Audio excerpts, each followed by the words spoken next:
We got whipped. So it's hard when what we want to do and what we've the two areas that we had put an emphasis on, in the off season and really throughout the year.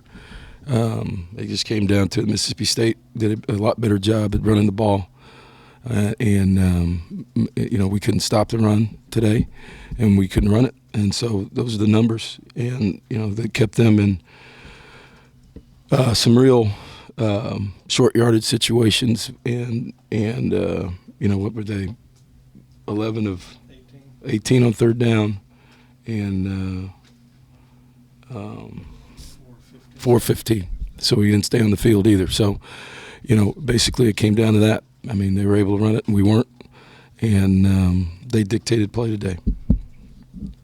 How do you explain what looked like a lack of energy or focus? Some bunch kick return and Trevor was Yeah, I don't think there's a lack of energy. I don't see the lack of energy, or I think there was some there was some busts, and we couldn't. Their quarterback played extremely well today. I mean, he ran it, but he also was extremely accurate when he threw it, and made some plays in the tight coverage. A lack of energy would have shown up in a worse score. I'll put it that way. All the way down the end, we got guys trying to get the thing to overtime at the end, and it's more of a lack of execution. And excuse me. I'm sorry, Christian Kirk, his effort again today with the punt return. Right, and like I said too, Brent, it takes all 10 guys. There's some great blocks. There's guys blocking all over the place for him. When you have a situation like that before the half, in the situation where you're on the road, things like that point to just the opposite of lack of energy. I mean, when you got other guys playing, I mean, he's an electric guy, but it took 9, 10 other guys with blocks for him not to be touched. So,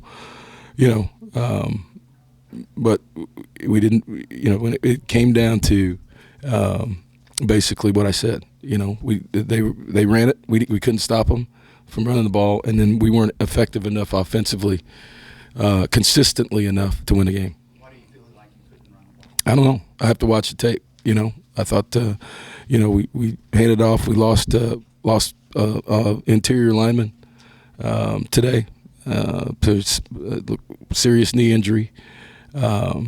So, just looking at where they were, this is a big front, but I just got to go back and look at it. To be honest with you, we tried to make some adjustments at halftime that helped us. But when you're behind, by 2 scores, in the second half, you've got to be able to try to get some time becomes a factor in running the ball. For clarity, I was trying to get specific explanation on the start of the game. I understand you had lack of energy to get back into it and things like that. No, the ball on the ground, it's what it was. I said in there, it was all 3 phases today, offensively, defensively, and special teams wise. It was uncharacteristic of us. The first 2 kickoffs are on the ground, and we dribble them around back there. We start at the 7 and the 10 to start the game. I mean, it just puts you in a hole on the road, keeps the crowd into it, and puts more pressure on you to have to get the thing out of there. So it all worked together today, and then nobody in there is happy. Coaches, players, anybody. Disappointed, but Mississippi State just outplayed us today. They basically, they had a great plan. Dan always does a great job here, offensively and defensively and special teams. We started off sloppy in special teams, but obviously the return late was good. We missed a field goal there, which could have gave us some more energy there in the second quarter, but. It was extremely inconsistent all the way around for us, and in all 3 phases we got beat. What happened to Trevor, and what's his status moving forward? We'll evaluate him and see where he is. Obviously, it's a shoulder. Could you talk about how pivotal it was when y'all had the 3rd and 1 at the 5-yard line and the turn of events there where you aren't able to prevent the point. Yeah, and the 3rd and 1 where it's a misread, and then we missed the field goal too, right? Yes, sir. So it was pivotal in a game like this. All points are important on the road. It would have been nice after the interception to get points right there before the half. The punt return was big before the half, but to come away from there with something, even if it was 3, I think changes the dynamics of the game a little bit. And you're right. There's always going to be plays like that though in the game. Speaking of the punt return, can you talk about what, I guess, getting that play just before the half, what the discussion or message was then at halftime? Yeah, you're talking about with the time and all that stuff? The 3rd down and 2nd down, what down is it? Talk about after y'all just got the big punt return for a touchdown. Right. As bad as the first half had gone, y'all just got that touchdown and it looked like it might have some momentum going to the 3rd quarter. I just wonder what kind of the message of the discussion. No, it was. I mean, it was not a panic situation at halftime. I thought that our coaches have, all year have done a great job at halftime of making adjustments. We've been a explosive 3rd quarter team. And so to settle the guys down, we're a 2-score game. We're kicking off to them. Our defense came out and shut them down. We needed to get back on the board, and we didn't right away. And it's too little, too late.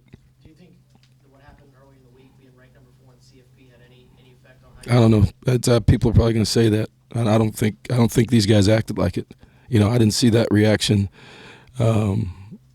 internally or outwardly from guys. So no, I don't think so. But who knows? The first play of today's game was almost the exact same thing that happened against South Carolina. Do you see any similarities as to what happened? Were they just both busts on that play? No, the first play against South Carolina was a sweep with the running back.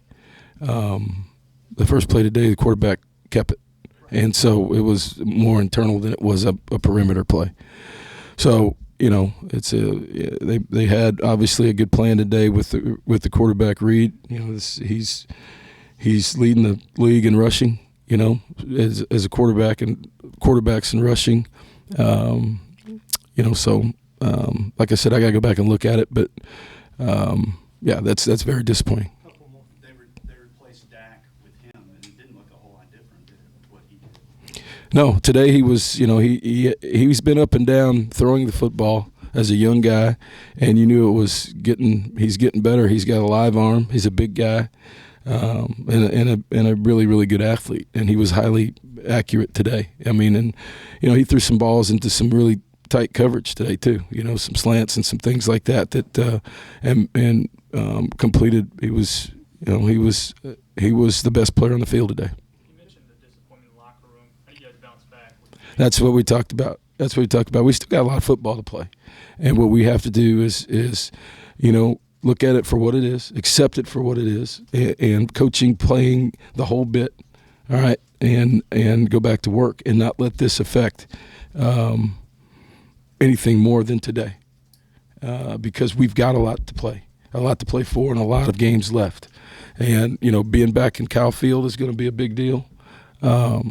Getting guys healthy is going to be a big deal. But what we can't do is let this affect our attitude and the way we go about our business. Yeah, we're disappointed. Everybody's disappointed. Okay, so, the message there is, okay, what now? What now? And, our attitude when we get back and when we're in there tomorrow has got to change. We got to move on.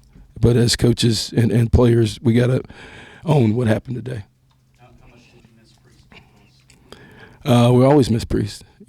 We always miss Priest. Priest is probably one of our. He's our best corner. So, we didn't show up as much last week as it did today.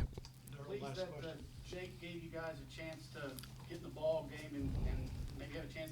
Yeah, I thought that was a bright spot. I thought that Jake. His demeanor lends itself to these type of situations. He's never too excited. He's never over just hyped up. So, come in on the road, cowbells ringing, be down 2 touchdowns, and operate the way he did. What was he, 11 for 17? Yes, sir. All right, so 11 for 17, 2 touchdowns, 222 yards is pretty good for a guy that was just standing over there without a helmet. And then all of a sudden you're in a SEC road game and down, and really gave us a chance at the end of the game to tie it. So he was a bright spot today, and we've got confidence in Jake going forward. We'll see what happens with Trevor from where he is injury wise, but obviously our coaching staff and our team, and you see our receivers communicate and have confidence in Jake going forward. So we'll evaluate Trevor, and then we'll see where he is next week.